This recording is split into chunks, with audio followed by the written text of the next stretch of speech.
Coaching করবো। তা আমার দাদা বলে যে ঢাকাতে আসলে তো বুঝতে পারবে না কিছু, তুমি ওইখানেই যশোরেই মেডিকেল কোচিংটা করো।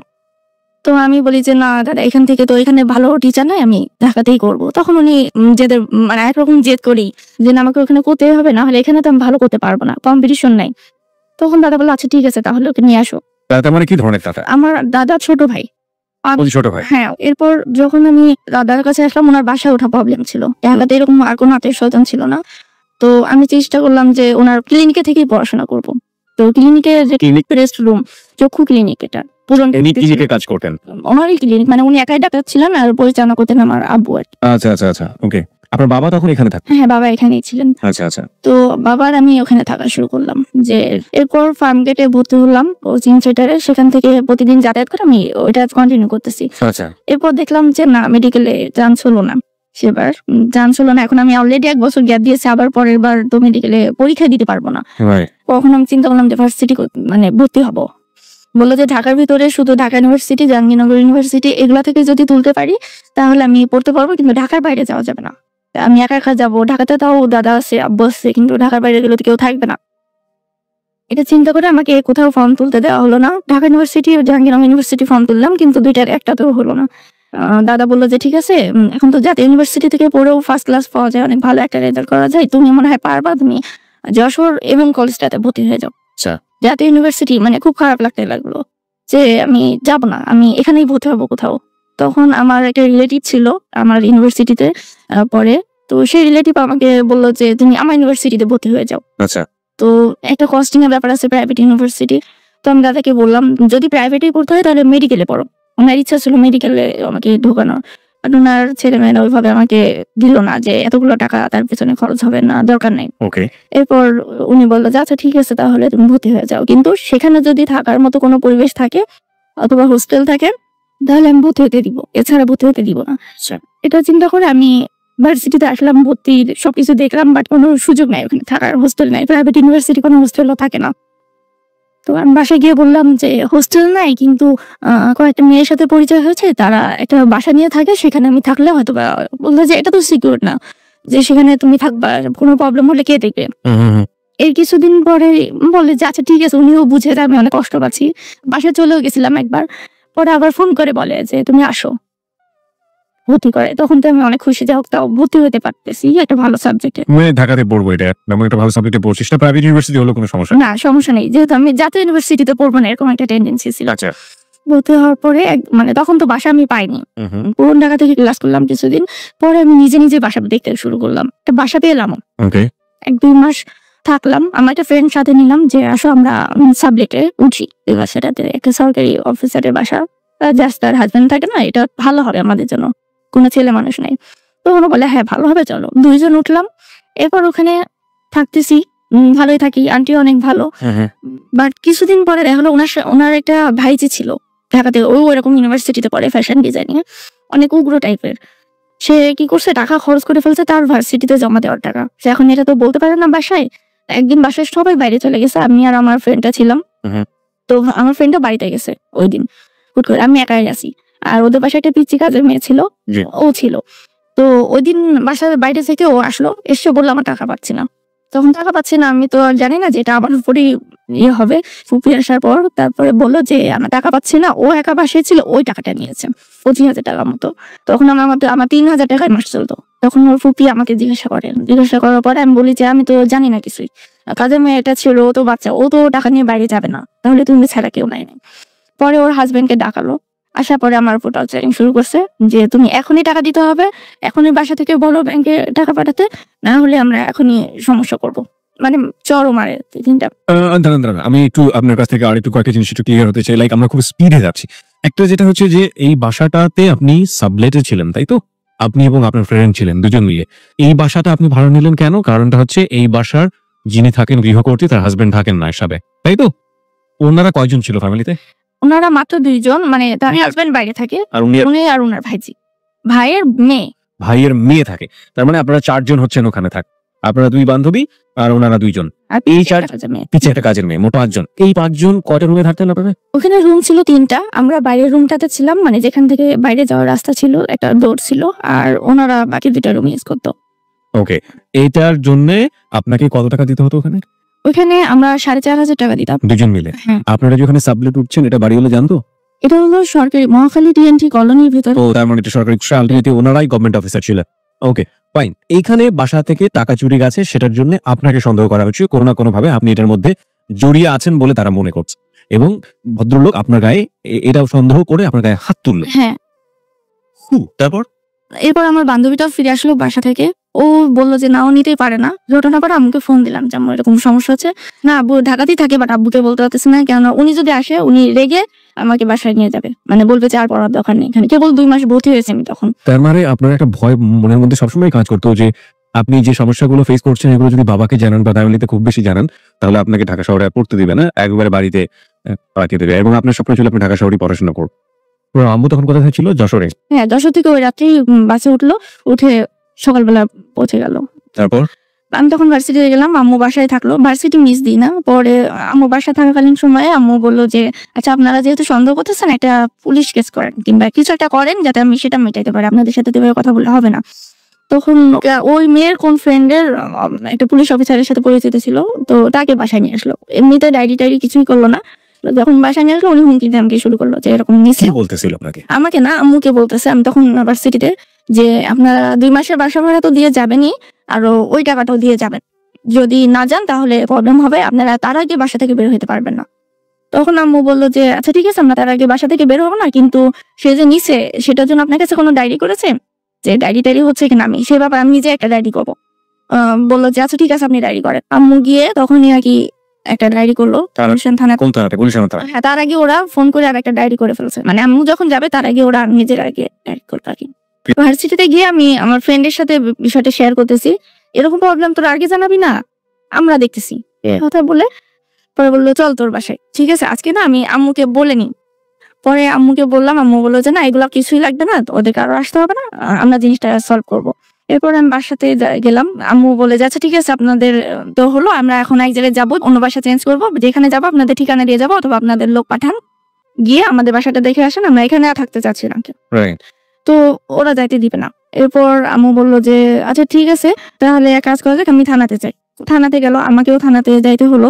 যাওয়ার পর সেখানে বললো যে আচ্ছা ঠিক আছে, আপনারা তো বাসা চেঞ্জ করতে পারেন, এটা কোনো ব্যাপারই না, আপনার নাম্বারটা দিয়ে যান, কোন বাসা চেঞ্জ করবেন আমাদের লোক পাঠাচ্ছি, বাসাটা দেখে আসুক। এরপর ওই একদিনের ভিতরে আমরা মহাখালী ওয়েলিসে আসলাম। এসে বাসা খুঁজলাম, কোথাও বাসা পাই না। সাথে সাথে রানিং মাসে বাসা তো পাওয়া যায় না। লাস্টে একটা ফোনে কন্টাক্ট হলো, সে মহিলাটা বাসায় থাকে, তার হাজবেন্ড ব্যাংকে জব করে। সে আমাকে বললো যে আপনি এসে বাসাটা দেখেছেন, কিন্তু বাসাটা হলো ডাইনিং স্পেসে, খুবই ছোট একটা জায়গা, একজন মানুষ খুব কষ্ট করে থাকতে পারে, সেখানে আমরা 2টা ফ্রেন্ড থাকবো। 4,000 টাকা দিয়ে থাকতে হলো। ওইখানে জিনিসপত্র এখন নিয়ে আসতে হবে, তারপরও বাড়িওয়ালা জিনিসপত্র আনতে দেয় না। থানা থেকে পারমিশন দেবার পরেও হ্যাঁ, বারবার থানাতে ফোন করা হচ্ছে, তারা বলতেছে যে হ্যাঁ আপনি নিয়ে যান। একসময় এক পর্যায়ে সবকিছু আস্তে আস্তে আনতে হলো, আনলাম। উঠার পরে ওই বাড়িওয়ালা অনেক বাজে বাজে কথা বললো, অনেক উল্টাপাল্টা কথা বললো আমাদের, যে বাড়ি থেকে ছাড়তে সে মহিলা অনেক বাজে কথা বললো। পাশে মানুষজনকে ডেকে নিয়ে, যে মেয়ে 2টা খারাপ, বাইরের দিকে দরজা ছিল, মেয়ে 2টা খারাপ কাজ করছে, আমরা এগুলা ধরছি, বাট এগুলা কিছু বলি নাই, অনেক বাজে বাজে কথা বল আমার ওই ফ্রেন্ডটাকে নিয়ে। এই কথা বলার পর ওই ফ্রেন্ডটা অনেক রেগে গেল। এরপর ও বলতেছে দাঁড়া, ফ্রেন্ডদেরকে ডাক দিয়ে ওরা আসুক, ওরা আমাদের সাথে ইয়ে করুক। তখন আমার ভার্সিটিতে একজনকে ফোন দিয়েছে, জাস্ট আমরা এরকম সমস্যায় পড়ছে, আমাদেরকে এরকম বকা দিচ্ছে, মানুষ সব গোল হয়ে গেছে আমাদের আশেপাশে। যত ফ্রেন্ড ছিল 50 জন সবাই চলে আসলো, এসে বলতেছে আপনার কি সমস্যা, এগুলা কেন বলেন। সে দরজা লক করে দিল, যে তাদের সাথে কথা বলবে না। এবার আমার ফ্রেন্ডরা আবার করলো কি, তারা আবার ইট পাটকেল ছোড়াছড়ি শুরু করলো। তারা একটু উগ্র হয়ে গেছিল যে না এরকম কেন করবে 2টা মেয়েকে, আমরা কি নাই। তারপর কোন রকম আমরা 2জন তাদেরকে সরাই যে থাক আর না, চলে যাই। এরপর আমরা চলে আসলাম। সে যে ইট পাটকেল ছোড়াছড়ি শুরু করলো, এটা ওরা থানাতে জানালো। খুব মানে খারাপ একটা ইয়ে হলো যে আমরা 2জন সবাইকে নিয়ে আসছি, নিয়ে এসে তাদের উপর হামলা করছি। আমরা ওই বাসাতে ওঠার পর আমাকে প্রায় প্রতিদিনই 2-3 বার থানাতে যেতে হতো। একবার এক অফিসার ডাকলো যে সকালে তুমি এরকম কেন হলো, তোমার ফ্রেন্ডরা নিয়ে এসে মাস্তানি করো, এরকম বললো। তখন তার কিছু বলতে পারি না, হাঁপা কাঁপা শুরু হয়ে যায়, খুবই মানে কান্না অবস্থা। এবার রাত 10টার সময় ওই দিন ফোন দিছে যে তোমাকে এখনই আসতে হবে থানাতে। এর আগে যখন গেছি একটা ফ্রেন্ডকে সাথে নিয়ে গেছি, 2জন ফ্রেন্ড ছিল, কোনো সমস্যা হয়নি। বাট ওই সময় আমাকে একাই ডাকছে, আর 10টার সময় আমার সব ভয়ে পেয়ে গেছি, কিভাবে কি করবো। পরে আমি ওইখানে যাই, থানার সামনে গিয়ে আম্মুকে আগেই ফোন দিয়ে বলে আম্মু যাইতে বলছি, কি করবো। এই যে ব্যাপারগুলো ঘটে যাচ্ছে এগুলো আব্বু জানছে এর মধ্যে? না, মানে আব্বু জানে যে বাসাতে প্রবলেম হচ্ছে ওখানে অনেক বেশি সমস্যা হচ্ছে, আমাকে বাসা চেঞ্জ করতে হবে। আচ্ছা আচ্ছা, আব্বুর কাছে পুরো ব্যাপারটাই গোপন করে গেছে? পুরো ব্যাপারটাই গোপন করে নাই, কিছু কিছু গোপন করছে, যে আমি চুরির বদনাম দিয়েছে এই জিনিসটা গোপন করছে। থানা পুলিশ হয়েছে, আমাকে থানায় হাজিরা দিতে হচ্ছে, এগুলো আব্বুকে বলে নাই। আচ্ছা আচ্ছা। আমি গেছি, যাওয়ার পর আম্মুকে ফোন দিচ্ছি, আম্মু এরকম যাইতে বলছে, কি করবো। আচ্ছা তুমি যাও, আমি দেখি তোমার মামাকে পাঠানো যায় কিনা। আমার একটা মামা ছিল, মামা বলতে তেমন না, ওই আমাদের যেখানে বাসা সেখানকার থানাতে জব করতো, সেই হিসেবে পরিচয় ছিল। তো সে আবার বাড্ডা থানার যে এসআই ছিল, তাকে বললো যে এরকম ভাই খুব প্রবলেমে পড়ছে মেয়েটা, আপনি একটু যান। ওকে। থানার সামনে গিয়ে আম্মুর কাছে ফোন দিচ্ছে, কান্নাকাটি করতেছে, আম্মু আমি কিভাবে ঢুকবো এখন। বসে পড়ছি রাস্তার উপরে, আম্মু বলতেছে যে ঠিক আছে তুমি আমি মামাকে পাঠাচ্ছি, দাঁড়াও।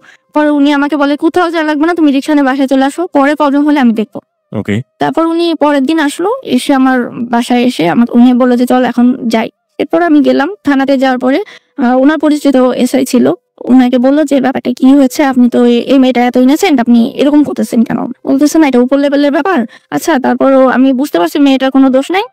তারপর ওই মেয়েটা, যে মেয়েটা আর কি ওর ভাইজি ছিল, ওই যে আগে যে বাসায় ছিলাম, সেই মেয়েটা আবার থানাতে এসে অনেক উল্টাপাল্টা কথা বলে গেছে, যে মেয়েটা ব্যবসা করে, এরকম বলে গেছে।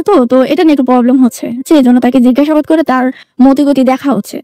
যদি রাত 10টার সময় সে আসতো তাহলে বুঝতাম যে না, সে তার অনেক সাহসী একটা মেয়ে, তাহলে তার এরকম প্রবলেম থাকলেও থাকতে পারে। ওনাকে বললো যে আচ্ছা ঠিক আছে, আমি বিষয়টা দেখতেছি। উনি দেখে সাথে সাথে আমাকে বললো আচ্ছা তুমি যাও, আর আসা লাগবে না।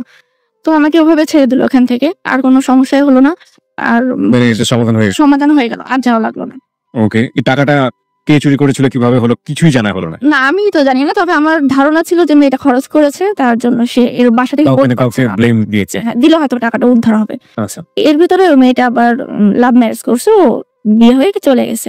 আর একটা ফ্রেন্ডকে নিয়ে আমি চিন্তা করলাম যে ঠিক আছে একটা ফ্ল্যাট বাসায় ভাড়া নিবো, 1 রুম অথবা 2 রুমের। তো ওই বাসাটাতেই নিচতলা ভাড়া দিবে। তো আমি বললাম যে আন্টি ভাড়া দেন, আমরা তো এখানে অনেকদিন ধরে আছি। অনেক বলার পরে মহিলাটা আমাদেরকে ভাড়া দিল। আমি আর ওই ফ্রেন্ডটা থাকলে নিচতলা বাসা, কোনো বাউন্ডারি নাই। তো অনেক ছেলেরা প্রবলেম করে, দেখা যায় যে রাত্র হয়েছে 10টা-11টার দিকে জানালায় নক করতেছে, জানালা পুরাই বন্ধ থাকতো গরমের সময়। এর ভিতরে আমার 3000 টাকায় হচ্ছে না, দাদার কাছ থেকে আর কত চাবো, আমি নিজে কিছু করি। এরপর প্রাইভেটের জন্য আমি যখন লিফলেট ছাড়ি তখন ওখানে আমার নাম্বারটা দিয়ে দিই। নাম্বার দেওয়ার পর একটা প্রাইভেট পাইও ওই আমার বাসার পাশেই। আচ্ছা। প্রাইভেট পড়ানো শুরু করি। এর ভিতরে আরেকজন ফোন দেয়, সে আমাকে বলে আমার বোনকে প্রাইভেট পড়াতে চাচ্ছি, তো আপনি আসেন। কোথায় আসবো? ওই অমুক রেস্তোরাঁর সামনে। তো আমি আসলাম রাস্তার ওই পাশে, আর অপর পাশে ছেলেটা ফলো করতেছে যে কে আসলো, দেখি কে মেয়েটা। এরপর আমি যখন ফোন দিল আমি বললাম যে হ্যাঁ আমি আসছি, আপনি কোথায়? এই কালারের ড্রেস পরা। সে রাস্তার অপোজিট থেকে দেখলাম ওই পাশ থেকে দাঁড়িয়ে কথা বলছি, আর আমি দেখলাম যে সে ওই পাশে দাঁড়ায় কথা বলতেছে। তখন দেখলাম যে ছেলেটা গেট আপ ভালো না, হাফ প্যান্ট পরা। তো আমি ওইটা দেখে ভাবলাম যে ছেলেটা উগ্র হবে, মনে হয় আমাকে ক্ষতি করার জন্য নাম্বারটা নিচ্ছে। এরপর আমি দৌড় দিলাম ওই পাশে, রাস্তার ওই পাশ থেকে, মানে আমি খুব জোরে হাঁটা শুরু করলাম। তো ওই দিন আমাকে সে দেখছে ভালোভাবে। এরপর আমি বাসায় চলে আসার পরে যখন ভার্সিটিতে যাতায়াত করি ওই রাস্তাটাতে সে দাঁড়িয়ে থাকে। এই ছেলেটাই? হ্যাঁ, এই ছেলেটাই দাঁড়িয়ে থাকে। দাঁড়িয়ে হ্যাঁ এই দেখে যে কি করতেছে, আমি কোন দিকে যাচ্ছি। ইভেন আমার ভার্সিটিও চিনে আসে পিছনে পিছনে গিয়ে, কিন্তু আমি খেয়াল করি নাই। এরপর ভার্সিটির সামনে দাঁড়িয়ে থাকে। এরপর আপনি চিনতে পেরেছেন ছেলেটাকে? হ্যাঁ, চিনতে পেরেছি, দূর থেকে দেখলেও চিনতে পেরেছি। এরপর সে আমাকে সরাসরি প্রেমের প্রস্তাব দেয়। ওয়েট, এটা কিভাবে হয়, যেহেতু ছেলেটা এখন পর্যন্ত আপনার কাছ থেকে দূরে আছে? না, আমার হাউ ইট হ্যাপেন্স আমরা ডিটেইল জানতে চাই। একটু থামাচ্ছি আপনাকে। যে এলাকায় আপনি ভাড়া নিয়েছেন সেই এলাকাটা কি মহাখালীতে? হ্যাঁ, মহাখালী ওয়ারলেস। ওকে। এখানে তো আপনি সাবলেট নেননি, এখানে একটা পুরো বাসায় নিয়ে দিয়েছেন, আপনারা 2 বন্ধু মিলে নিয়েছে, ফাইন। এই বাসারই আশেপাশে আপনি লিফলেট ঝুলিয়েছেন টিউশনি পাওয়ার জন্য, এই তো? এবং সেখানে আপনার ফোন নাম্বার দেওয়া ছিল। আচ্ছা, এবং আপনার নামও উল্লেখ করেছিল, রাইট? নাম, হ্যাঁ। নাম, তার মানে আপনার নাম পরে বুঝতে পেরেছে যে এটা একটা মেয়ের নাম্বার। সেটা ভেবেই সে ফোন দিয়েছে, এবং দেওয়ার পরে আপনি তার সামনে গিয়েছিলেন, কিন্তু আলটিমেটলি আপনি ওর সাজ পোশাক দেখে আপনি সেট করতে পারেননি মেন্টাল সেট, আপনি চলে এসেছেন, এবং সেটা সে ফলো করে আপনাকে ফলো করা শুরু করেছে। ওকে, বাই দ্য ওয়ে, প্রেমের প্রস্তাবের জায়গায় আপনি চলে এসেছেন। আপনি কি আমাকে বলেন যে একটা ছেলে না দেখা, না জানা, না শোনা, কিভাবে প্রেমের প্রস্তাব দিল? How it happen? আপনি আমাকে ডিটেইল বলেন। আমার মনে হয় ওর এরকমই নেচার ছিল যে যে কাউকে দেখে যদি সে তাকে অ্যাভয়েড করে তার সাথে সে প্রেম করবে। ডোন্ট অ্যাজিউম, যা করছে আপনার সঙ্গে আপনি সেটা বলেন। ওকে। আচ্ছা, আমি যখন ভার্সিটি থেকে বেরিয়ে প্রতিদিন আমার সাথে কথা বলার চেষ্টা করতো। তো আমি রিকশাতে উঠে বলতো, মানে কথা বলার চেষ্টা বলতে কি বোঝাতো? এই একটু দাঁড়াও, কি ব্যাপার তুমি দৌড়াচ্ছ কেন? তুমি করে ডিরেক্টলি? হ্যাঁ, দেখা যেত যে 6 জন থেকে 7 জন ফ্রেন্ড সবসময় থাকতো ওর সাথে।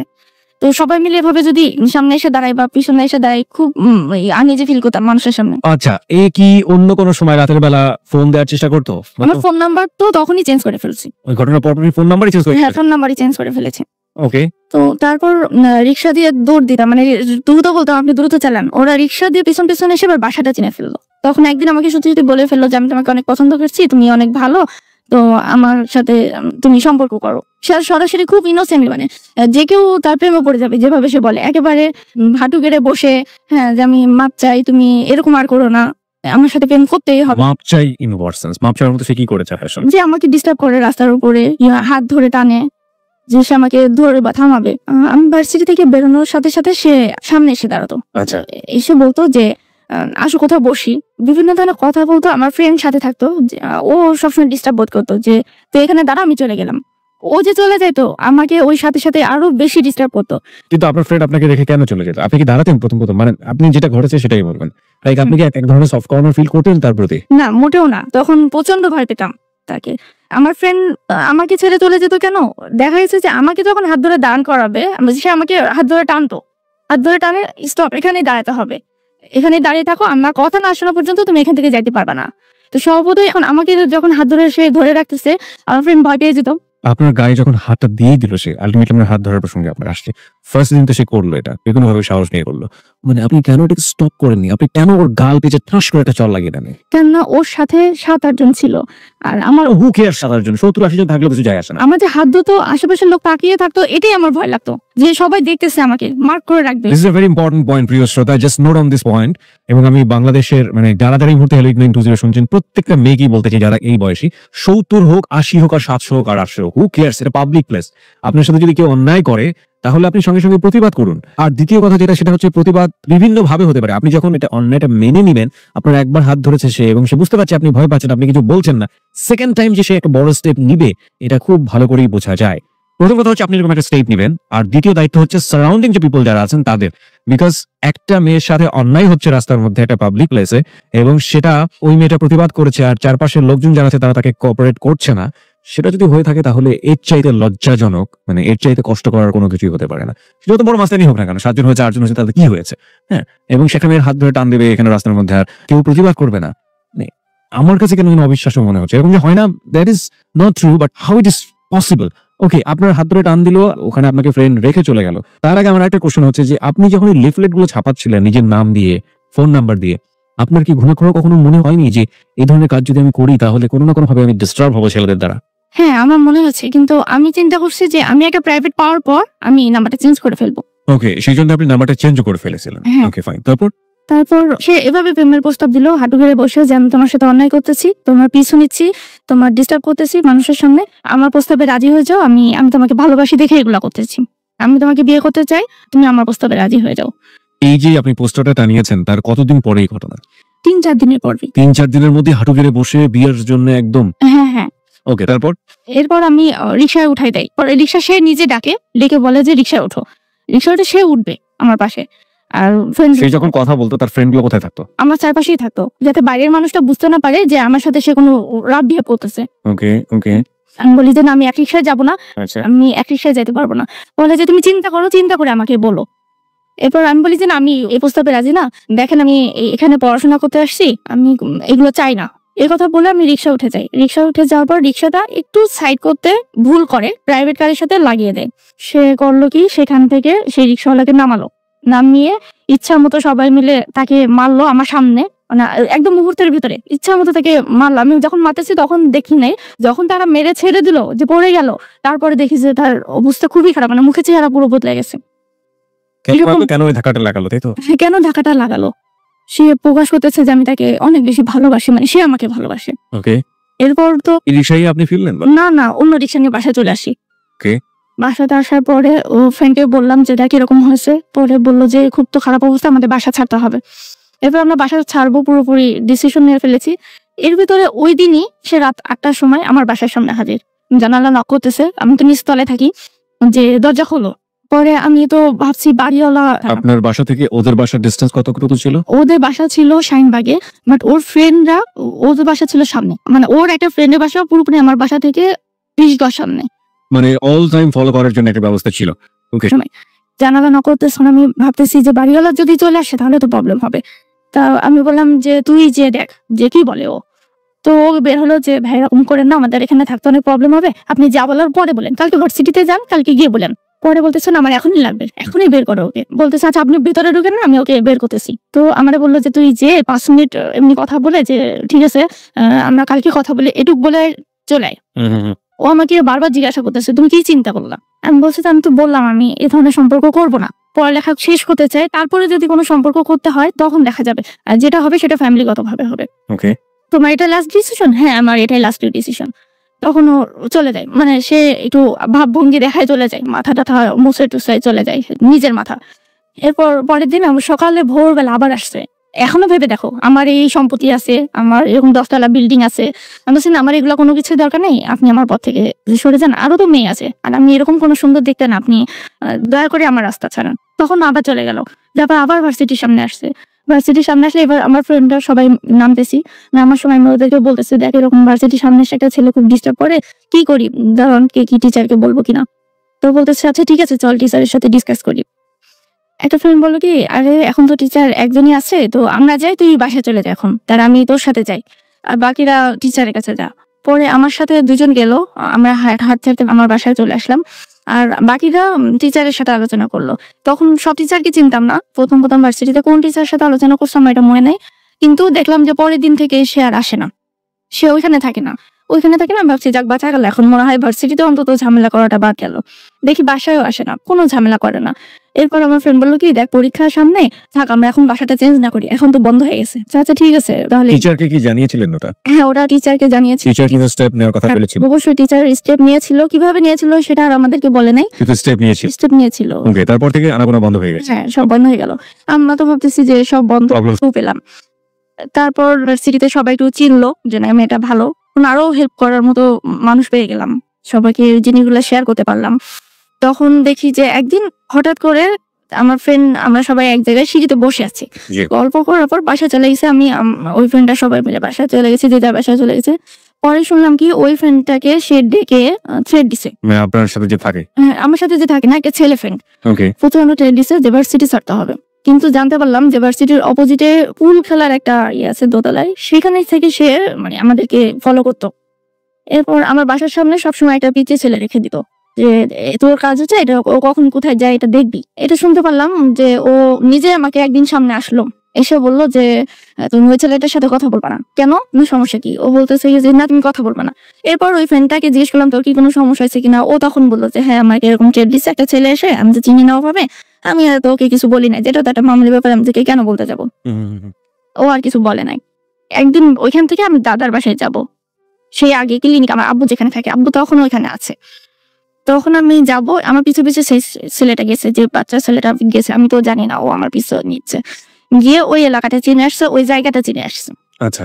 তখন আবার বিকালে আমার সামনে আসছে যে ওইখানে তোর কে থাকে।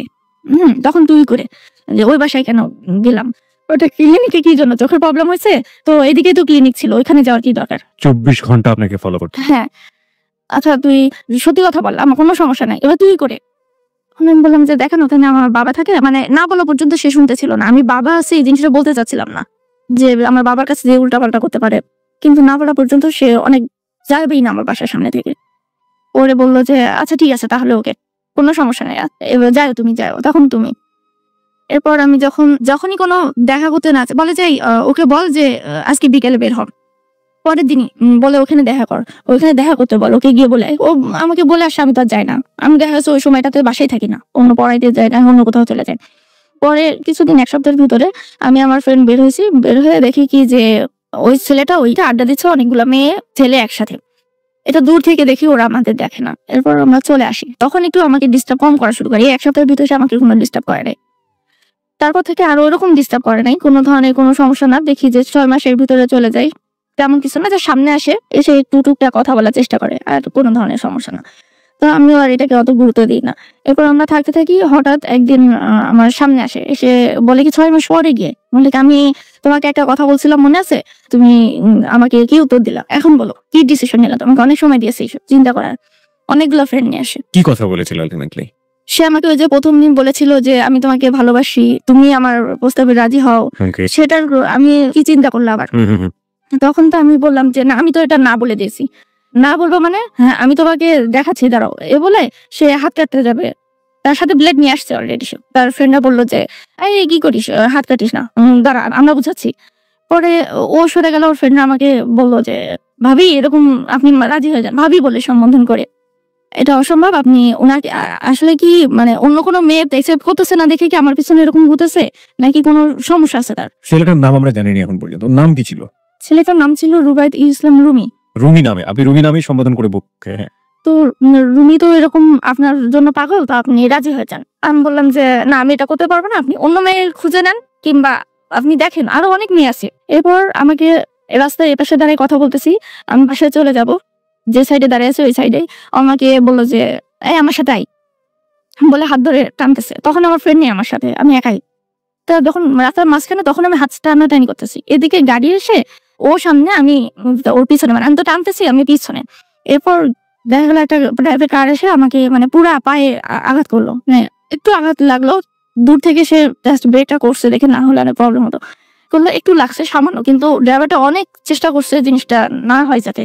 এরপর ও গাড়িটাকে থামালো, তুই এই গাড়িটা পার্ক কর, এদিকে সরাই নিয়ে গাড়িটা নিয়ে আসলো। ড্রাইভার তো মনে করতেছে মনে হয় কথা বলবে, কি জরিমানা যাবে হয়তো বা। সে বললো যে বের হ। ড্রাইভার বের হয় না, ওই জানলা দিয়ে সে ওকে ঘোষানো শুরু করলো। ও এই জানলা দিয়ে, আর একটা ফ্রেন্ড অন্য জানলা দিয়ে। ওকে আমার সামনে আমি দেখতেছি, মানে আমি গাড়িটা থেকে 2-3 হাত দূরে আছি, মানে প্রচন্ড ঘুষাঘুষি করলো, তো মাথায় মারে, মোর নাকে মারে। আমি দেখে আমি আবার ভার্সিটির দিকে যাচ্ছি, আমি ওই দিক দিয়ে বাসায় চলে যাবো ঘুরে পানি ট্যাঙ্কির ওই দিকে। তো ও করলো কি, আমি যাব এর ভিতরে দেখি যে ও আবার ফ্রেন্ড পাঠিয়েছে পিছু পিছু, ওকে থামা। তারপরে আমি দাঁড়িয়েছি, ও এবার ওকে মেরে ধরে আসছে আমার কাছে, এসে বলছে যে আমার মাথা নষ্ট এখন, যে আমার কথায় রাজি হবি কিনা বল, না হলে আমি কিন্তু এখন কিছু একটা করবো। আমি আর কিছু বলি না, চুপ করে দাঁড়াই আছি। হঠাৎ করে দেখি ওই ড্রাইভার, আরো কিছু ড্রাইভার কিংবা ওর কিছু সংগঠনের লোক আছে, কি আশেপাশের লোক আছে, এগুলোকে নিয়ে আসছে, মারামারি করবে, দূর থেকে ইট পাটকেল ছুটতেছে। যখন এরকম করতেছে তখন এরা আবার ওরকম লোকজন ডাকছে, ওরা দূর থেকে ইট পাটকেল মারতেছে, এরা এদিকে ছেলেদের ডেকে নিয়ে আসছে। নিয়ে এসে আমি মাঝখানে দাঁড়ায় আছি, মানে মাঝখানে এক সাইডে রাস্তার পাশে দাঁড়িয়ে আছি। এরপর দেখি যে ইউনিভার্সিটি টিচাররা বের হয়ে আসছে, সবাইকে থামানোর চেষ্টা করতেছি, কিন্তু কন্ট্রোলে আসতেছে না। খুব মারামারি হলো দুই ধার দিয়ে, এক দলকে ইউনিভার্সিটির গেটের ভিতরে আটকে দেওয়া হলো, এদেরকে আটকে দেওয়া হলো যে বের হয়ে না, এখন প্রবলেমটা যাতে সলভ হয়। তারপর মিটে গেল জিনিসটা, আমি এর ভিতরে বাসায় চলে আসছি। আর দেখি না বেশিক্ষণ, বাসায় চলে আসার পর এরকম দেখে আরো মানে ভয় কাতর যে কি হবে, এখন কি করব। এরপর আবার বাসায় বললাম যে চল আমরা আজকে বাসা চেঞ্জ করবো। আমার ফ্রেন্ডটা বললো ও আমাকে অনেক সাথে দিয়েছে, ও আমার সাথে ছিল সারা ইয়েটা সময়, আমাকে ছেড়ে যায়নি যে তুই থাক আমি চলে গেলাম, এরকম করে নাই। ও বলছে আচ্ছা ঠিক আছে চল আমরা বনানী তো অথবা ক্যান্টনমেন্ট কচুকে থেকে নিই, ওখান থেকে যাতায়াতের সুবিধা হবে। এবার আমি বললাম যে আচ্ছা ঠিক আছে আমরা কালকে বাসা দেখতে যাবো। বাসা দেখতে গেছি, এইটাও ও জানতে পারে আমার সামনে আসছে। সে বলে যে আমি তোমাকে কি বলছিলাম কালকে, দেখছো না আমার রাগ, এরপরে আবার হচ্ছে তুমি উল্টা পদক্ষেপ নিতে যাও কেন। এরপর আমাকে এসে বলতেছে যে আজকে বাসায় চলো। আমি তোমার কথা বাবা মাকে বলছি। তো আমি বলছি যে আমি বাসায় যাইতে পারবো না, কোনো কোথাও যাইতে পারবো না, আমি বাসায় চলে যাচ্ছি। আমি তখন তুই তো কথা বলা শুরু করছিস, তোর আর মেয়ে পাস না, তুই আমার পিছনে লাগছিস, মানে অনেক উল্টাপাল্টা কথা কি বলছি। তখন আমার রাগের সময় এত মাথায়ও নাই, উল্টাপাল্টা অনেক কথা বলছি, মনে হয় তার ইগোতে লাগছে অনেক ফ্রেন্ডের সামনে। এরপর যখন এরকম করছে, এবার আমি বাসায় চলে আসছি। তারপর আবার আমার সামনে আসছে যে বাসায় যাইতেই হবে আজকে তোমার। আমি বাসায় বলে রাখছি, ওরা আমাকে ফোন দিচ্ছে যে আম্মা ওকে বলো যে বাসায় আসার কথা। আপনার ফ্যামিলি সম্পর্কে ও কিছু জানতো? হ্যাঁ, ওই যে বাবা ওইখানে থাকতো, বাবা ওইখানে যে জব করে এটা জানতো, আর যশোর বাসা আর কিছু জানতো। যশোর বাসাটা কিভাবে জানলো? ওইখানে চোখের ডাক্তার দেখাতে গেছিল, মানে ডাক্তার দেখানোর নাম করে গেছে। তখন আব্বুর সাথে কথায় কথা বলছে, অন্য কাউকে পাঠাইছে হয়তো, আমি এটা জানি না, তবে আমি পরে শুনছি যে এভাবে সে জানছে। ওকে তারপর আম্মুর সাথে কথা বলার চেষ্টা করছিল? হ্যাঁ আম্মুর সাথে কথা বলাচ্ছে, ওর আম্মুর সাথে, যে আমাকে বলতেছে মা তুমি আসো, আমাকে ফোন দিয়ে বলতেছে ওর মা যে আচ্ছা ঠিক আছে ও তো মাথা নষ্ট হয়ে গেছে, এখন জিনিসটাতে তো আমাদের একটু ইনভলভ হওয়া দরকার, তুমি আসো, এসে আমি তোমার বাবার কাছ থেকে কথাটা শুনি, বাসায় আসো। পরে আমি বলছি না আমি বাসায় যাবো না, আপনার যদি কথা বলতে হয় আপনি এদিকে এসে কথা বলেন, যেহেতু সমস্যাগুলো এদিকেই হচ্ছে, আপনি আশেপাশের মানুষের কাছে শুনে বিষয়টা ক্লিয়ার হতে পারবেন। তখন উনি আচ্ছা ঠিক আছে আমি আসবো। এবার উনি দেখে আমার জন্য খাবার পাঠাই, মানে টিফিন বাটিতে করে, কি ও জোর করে নিয়ে আসে কি উনি পাঠায় আমি জানি না, টিফিন বাটিতে করে আমার বাসায় দিয়ে যায় যে তোমার রান্না করা লাগবে না, আমি খাবার পাঠিয়ে দিচ্ছি। এরপর আমার ফ্রেন্ডকে একদিন ধরে বলে যে ওর নাম্বারটা লাগবে, তুমি নাম্বার না দিলে যে ওর ফোনটা নিয়ে নে ওর কাছ থেকে। হ্যাঁ, মানে তার কাছ থেকে ফোনটা নিয়ে নাম্বার নিয়েছে, তারপর থেকে নাম্বারে ফোনে ডিস্টার্ব করে, নাম্বার চেঞ্জ করলাম, সে নাম্বার একটা এইভাবেই নাম্বার নেই, ফোন দেয় যে বাসার বাইরে আসো, আমি বের হই না, এবার জানলা দিয়ে নক করে যে বাসা বের হইতেই হবে। এদিকে আমরা কচুক্ষেতের ভিতরে একটা বাসা দেখতে চাই, কোনো বাসায় ভাড়া দিবে না, এই আবার প্রবলেম যে ভাড়া দিব না আর মেয়েদের ভাড়া দিব না। তোর একটা বাসা অনেক উচ্চ রেটে ঠিক করে আসলাম যে আমরা উঠবো, আবার বাসায় ফিরে আসলাম, বাসায় ফিরে রাস্তা থেকেই ধরছে, কই গেছিলি, কি করতে গেছিলি, হ্যাঁ তোরা ক্যান্টনমেন্ট গেছিলি, আচ্ছা ওইখানে গিয়ে তো কোনো লাভ হবে না, আমি তাও আমার বাসার কাছে, এটা মানে শাহিনবাগ আর ক্যান্টনমেন্ট কচুক্ষেতের কাছে, এটা তো আরো সুবিধা হলো আমার। তো এটা শোনার পর আমি আর কিছু বললাম না, যাক বাসাটা তো সে চিনবে না, আমরা খুব কেয়ারফুলি গেছি যাতে পিছন পিছন কেউ ফলো না করে, চেঞ্জ করে অলিগলি দিয়ে এক বাসার ভিতরে ঢুকে দাঁড়িয়ে আছি যাতে বুঝতে না পারে। এরপর বাসায় আসার পরে ওই দিন আমাকে বিকালে ডাকছেন, সেদিন আমার ফ্রেন্ডটা আবার একটু বাইরে গেছিল, আমাকে ডাকছে বলতে ওইভাবেই বাসার সামনে নক করে, তারপরে বাড়িওয়ালা ওই দিন নিচে নেমে আসে, বাড়িওয়ালা না আসলে বাড়িওয়ালার ছেলের বন্ধু কোথাতে থেকে ছেলেটার ওর বন্ধুটা নেমে বলে যে কি ব্যাপার ভাই, আপনাদের কি সমস্যা এখানে, ওদের তো চিনে, ভাই আপনাদের কি সমস্যা, বলতেছে যে এই মেয়ে দুইটা এখানে থাকে, ওদের দেখে রাখিস। তো বলতেছে না ভাই এটা তো ঠিক না, আপনি প্রত্যেকদিন বাসায় সামনে এসে এরকম করবেন, জিনিসটা খারাপ দেখা যায়। পরে ওকেও এই থাপ্পড় মারে বলে তুই আমাদের চিনিস না, তুই একশো কথা বলিস কোন আন্দাজে, তোর বাসা কিন্তু আমি চিনি, আমি কিন্তু তোর উড়াই দিব, এরকম কথাবার্তা বলে, আমি শুনি এগুলো জানলা যে। আর বাড়িওয়ালা তো আমাদের অলরেডি বলে দিয়েছে এরকম প্রবলেম হলে তোমরা বাসা ছেড়ে দিবা। হ্যাঁ, ওই দিনই তখন আমাকে বলে যে বের হয়ে আসো, ওরা তো চলে গেল, আমি এরকম দেখে আমি বের হলাম, হওয়ার পর রাস্তার ভিতরে বলতেছে যে আজকে আমার বাসায় যাইতেই হবে, আজকে আমার বাবা মাকে বলে রাখছি। আমি বলছি না আমি যাবো না গেলে ঠিক আছে, তোমার যদি সমস্যা হয় আমি তোমার ফ্রেন্ডকে নিয়েও যাচ্ছি, তোমার কোনো প্রবলেম নাই, তোমার ফ্রেন্ডও তো আমাদের সাথে যাবে। আমি বলছি না ও যাবে না, ও বাসায় নেই। পরে ওকে ফোন দিছে, তুমি কোথায় আছো, হ্যাঁ আসো, তুমি চলে আসো তাড়াতাড়ি, আমি তোমার বাসার সামনে। আর ও তো একটু ভয় পাই, ও চলে আসছে সেখানে তাড়াতাড়ি কাজ সেরে, ও বলতেছে যে দেখ তুই কি, ওর বাবার সাথে জিনিসটা শেয়ার করলে হয়তো তারা কিছু করতে পারবে জিনিসটাতে। তাই আমি বলতেছি যে আচ্ছা ঠিক আছে, কিন্তু এর ভিতরে আমি আমার আম্মুকে ফোন দিয়েছি, এর আগে আম্মুকে বলছিলাম একটা ছেলে আমাকে ডিস্টার্ব করে, শুধু এটুকু বলছি। আচ্ছা, আম্মুকে ফোন দিয়ে বলছি যে আম্মু এরকম ছেলেটা তো খুব ডিস্টার্ব করতেছে, ওর বাবা মার সাথে দেখা করতে বলে, তাহলে তুমি যাও না, আমি ওর বাবা মার সাথে পরে এসে আমি ঢাকা আসতেছি, এসে তাদের সাথে কথা বলবো। ওকে। এই কথা বলার পর আমি যাই না, ওই আবার একই ভাবে সে যখন হাত ধরে রিক্সায় তুলে তখন জুতা খুলে গেছে আমার পা থেকে, সে আমাকে জুতাটাও নিচে নিয়ে নামতে দেয়নি, সে এভাবে তুলছে টেনে এসে। তারপর ওই ফ্রেন্ডটাকে আলাদা রিক্সা তুলে আমি বলছি আচ্ছা ঠিক আছে তুই আমার পাশায়, মানে আমি আর ও একসাথে বলবো, আমি এভাবে যাবো না। বলে যে না আমার সাথেই যাইতে হবে, সে রিক্সা ধরে রাখছে, রিক্সাওয়ালারও বলছে তুই যা, না গেলে তো খবর আছে। সে রিক্সাওয়ালা বলছে না ভাই এভাবে তো যাওয়া যায় না, এটা মেরে উঠতে যাচ্ছে না, আমি যাবো কেন, বলছে তুই আমার এটা দেখছিস, মানে সে ছুরি দেখায় দেখছিস। তখন রিক্সাওয়ালা বলে যে আচ্ছা ঠিক আছে চলেন। এরপর রিক্সাওয়ালা ওই যে মহাখালী রেলগেটটা পার হয়ে শাহিনবাগ যেতে হয়, তো রেলগেটের ওইখান থেকে এত যাইতে দেয় না রিক্সা, ওইখান থেকে ওকে ওই রিক্সা নিয়ে যাবে। পরে ওই রিক্সায় আমরা শাহিনবাগ গেছি, তখন তো আমি শাহিনবাগ কি তাও চিনি না। ওই আমার ফ্রেন্ডটাও গেল, যার পরে ওকে দেখি যে ওই রিক্সা থেকে কখন জানি ওই রিক্সা ঘুরাই নিয়ে গেছে, কি বাসার নিচে থেকে চলে গেছে এরকম, মানে ওকে অন্য জায়গায় নিয়ে গেছে। আচ্ছা আচ্ছা আচ্ছা, ওর সাথে কে ছিল? ওর সাথে আরেকটা ফ্রেন্ড উঠছে ওর, যাতে ও মানে ইয়ে করতে না পারে। তবে আমি যদি শুনছি ও বাসাটা ভালো করে চিনে নাই, তার মানে ওকে অন্য গলি দিয়ে নিয়ে গেছে।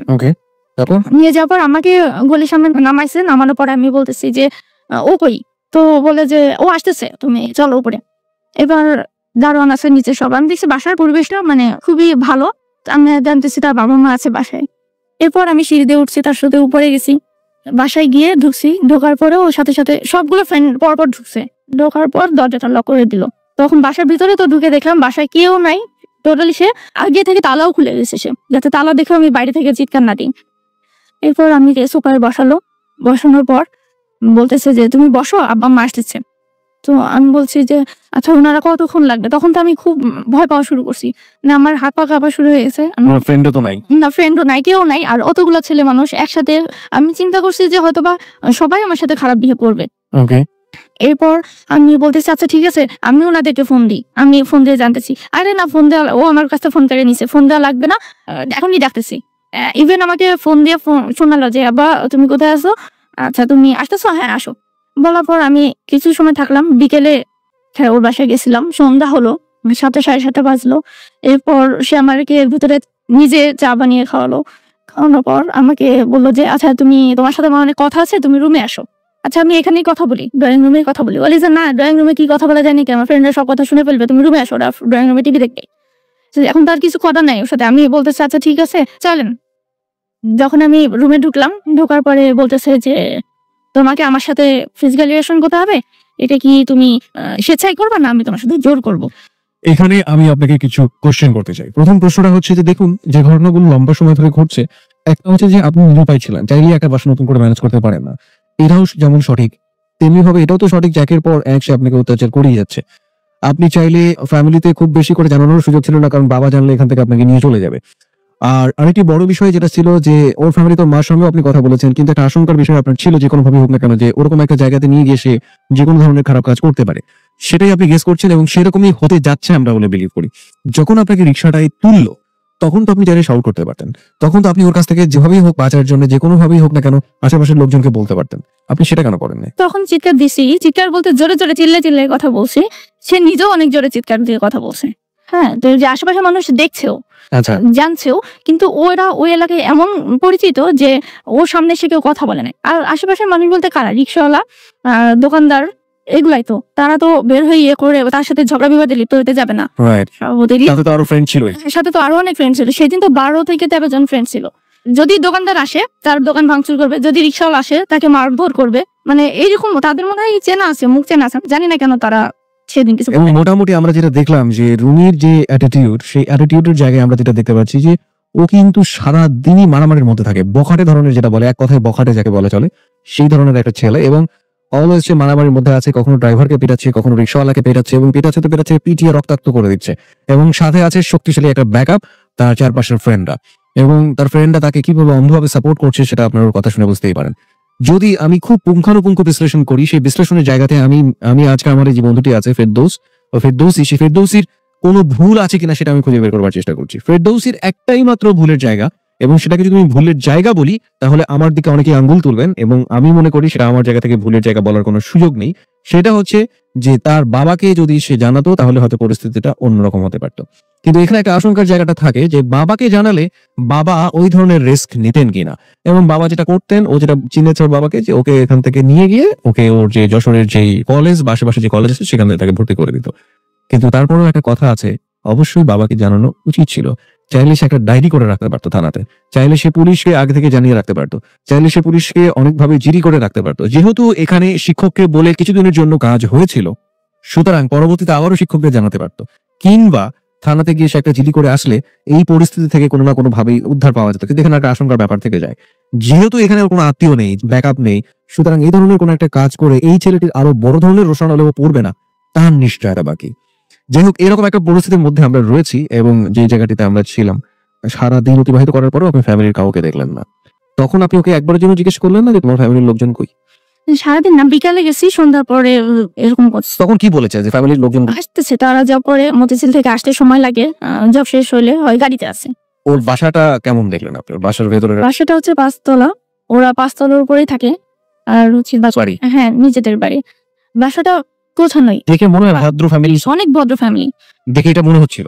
হ্যাঁ ওকে, তারপর রুমে ঢুকে কথা বললো। তখন আমি বলছি যে দেখেন এগুলা করে তো লাভ নেই, ইচ্ছা করলে আপনি যে কোনো মেয়ের সাথেই তো করতে পারেন, কিংবা আপনি বাইরে টাকা দিয়েও করতে পারেন, তাই না? আপনি শুধু শুধু আমার সাথে কেন এরকম করতেছেন? বলতেছে যে না, তোমার সাথে এগুলা করলেই সঠিক হবে, তুমি এরকম করতেই চাচ্ছ, যে এরকম করাচ্ছ আমাকে দিয়ে, আমি করতেছি না, তুমি করাচ্ছ। তুমি আগে থেকে ভালোভাবে বলছিলাম তোমার কানে যায় না, আমি এই কাজটা করবো, তারপর তোমার কানে ঢুকবে ঠিক মতো আমার কথাগুলো। এই কথা বলার পর আমি বলছি যে পরে আমি এই জিনিসটা আবার চিন্তা করি, আমি কালকে এসে আপনাকে বলবো যে আমি ইয়ে করবো কিনা, আপনার সাথে রিলেশন করবো কিনা। মানে আমি যেটা বুঝতে পারছি যে আপনি এখানে একেবারে নিরুপায় হয়ে যতটুকু পারেন নম্র থেকে তাকে ভদ্র থেকে ম্যানেজ করার চেষ্টা করছেন। তো এখনো পর্যন্ত সে আমার গায়ে হাত দেয় নাই। ওকে, এরপর আমি বলছি যে আমি কালকে জিনিসটা পজিটিভলি চিন্তা করে আমি কালকে জানাবো। আমি চিন্তা করছি যেভাবে হোক এখান থেকে বের হয়ে যাইতে পারলে তখন বাবাকে জানাই, দাদাকে জানাই, যাকে জানাই সবাইকে জানাবো, জানাই যেভাবে হোক আমি কি ইয়ে করবো।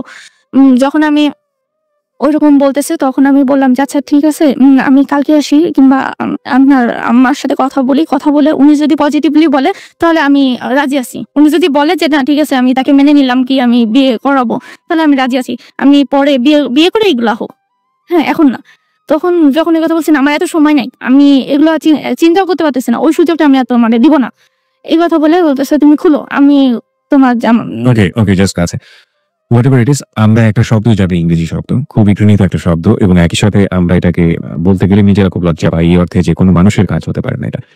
আমরা শুধু একটু কমপ্লিটলি আপনার কাছ থেকে জানতে চাই, ইট ওয়াজ রেপ? হ্যাঁ অবশ্যই। ওকে, তারপর সবকিছু করা পর আমার ড্রেসটা ছিঁড়ে গেল, পরার মতো পরিস্থিতি ছিল না যে আমি এটা পরে বের হব, অন্যটা মুড়ি দিয়ে, এরকমও ছিল না। তো ও তখন খুঁজতেছে সমস্ত ডর যে আমাকে তো বের করে দিতে হবে। এদিকে ওর বাবা মাকে ফোন দিয়ে বললো যে আজকে ফ্রেন্ডরা বাসায় আসবে, তোমরা মামার বাসা থেকে ঘুরে আসো। এরপর সে ড্রয়ার থেকে মানে 2টা কাপড় বের করে আমাকে দিল যে এটা পরে, আমার ওড়নাটা পরেই বাসায় যেতে হবে। আমি পড়ারও কোনো শক্তি ছিল না, নিজেই পড়ায় দিচ্ছে। পরে উঠায় বের হলো রুম থেকে, বের হয়ে সবাইকে বললো যে অন্য রুমে ঢুকতে, মানে যাতে আমি বের হচ্ছি এটা তাদের সামনে না পড়ে। ওই অবস্থাটা, সে তো আমার মুখে দাগ আছে, গলায় টলায় দাগ আছে, মানে আপনাকে প্রচন্ড রকম স্ল্যাপ করেছে, মেরেছে গায়ে, আর হাতের উপরে গেছে, সেটা দাগ আছে।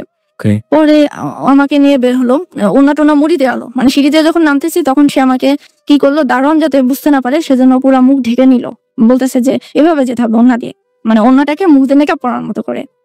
আমি ওইভাবেই বের হলাম, একটা রিক্সা ডাকলো, রিক্সা ডেকে আমাকে মহাখালী ওয়্যারলেসে আবার নিয়ে যাচ্ছেন। শুধু চিন্তা করতেছি কি করবো এখন।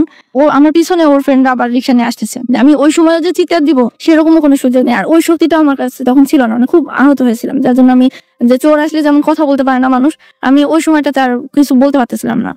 তারপরে বাসায় চলে আসছি, বাসায় আসার পর আমার ফ্রেন্ড দেখে বুঝছে, ওকেও আমি কিছু জিজ্ঞাসা করিনি, ও আমাকে কিছু জিজ্ঞাসা করেনি, ও নিজের কাছে খারাপ লাগছে বিষয়টা। তারপর আমি তো এসেই শুয়ে পড়ছি, এই যে শুইলাম, প্রচন্ড জ্বর, সারা রাত জ্বর, সকালবেলা উঠে ফ্রেন্ড তো আর পারে না, ও আবার সকালে উঠে সে আবার দেখতে আসছে কি আমি পুলিশের কাছে গেছি কিনা কিংবা কোনো ধরনের কোনো কিছু করছি কিনা। মানে বাইরে থেকে শুনলাম ফ্রেন্ডের কাছ থেকে যে জ্বর আসছে, তখন ও রুমে ঢুকছে, ও জ্বর আসছে, আচ্ছা ওষুধ কিনে দিয়ে যাই, ওষুধ কিনে দিয়ে যাচ্ছে, তারপর ফল কিনে দিয়ে যাচ্ছে, এরকম করতেছে। আমি ওই অবস্থাতেই ওকে বললাম যে দেখ, আমার ফ্রেন্ডটাকে বললাম যে এভাবে আর হবে না। ও বললো যে তুই আন্টিকে বল। আমি বলছি আম্মুকে আমি জীবনও এই ব্যাপারটা কিভাবে শেয়ার করবো, বলে আমি বলি, কিন্তু আমি না আম্মুর কাছে ব্যাপারটা শেয়ার করতে পারবো না, তার থেকে আমি বাড়িতে চলে যেতে পারবো এখন, কিন্তু আমি আর আম্মুকে এই ব্যাপারটা এভাবে বলতে পারবো না। তখন ও বললো যে ঠিক আছে আজকে বাসা চেঞ্জ করবো। এরপর আমার এক মামা থাকে ঢাকাতেই, তাকে বললাম যে মামা বাসা দেখতে হবে, কিছু পাচ্ছি না, বাসা কি করা যায়, কান্নাকাটি করতেছি। পরে মামা বলতেছে আরে তুমি চিন্তা করো না, আমি যাচ্ছি তোমার সাথে গার্জেন হয়ে।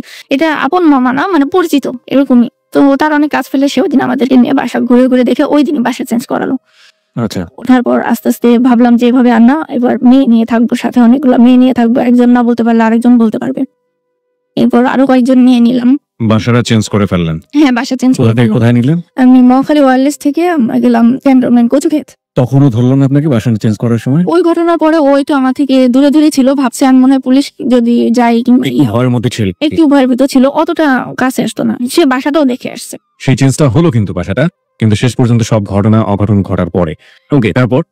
এরপরে সে আমাকে কিছুদিন ডিস্টার্ব করে না। আপনার সঙ্গে যে ঘটনাটা ঘটলো আপনি ফ্যামিলির কারোর সাথে শেয়ার করলেন এটা? না, আমি কারোর সাথে শেয়ার করি না, ইভেন ওই ফ্রেন্ডের ছাড়া আর কেউ জানে না, ইভেন ওই বাসার ফ্রেন্ড।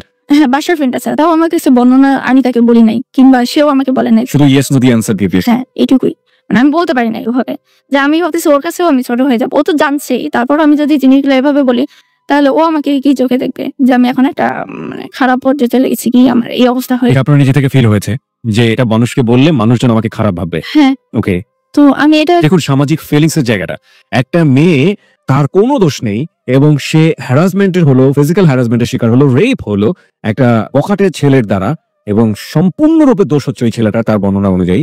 অথচ এই মেয়েটা যে ভাবে সোসাইটিতে বড় হয়েছে, যে ফ্যামিলি এথিক্স নিয়ে বড় হয়েছে, সেই জায়গাটি থেকে তাকে তার বিবেক বলছে যে এই ঘটনা যদি আমি কাউকে বলি তাহলে লোকজন আমাকে ট্রিট করবে, আমি তো রেপ হয়েছে, আমি তো ধর্ষিতা, এবং কোনো না কোনো ভাবেই তারা সবাই আমার দিকে খারাপ চোখে তাকাবে।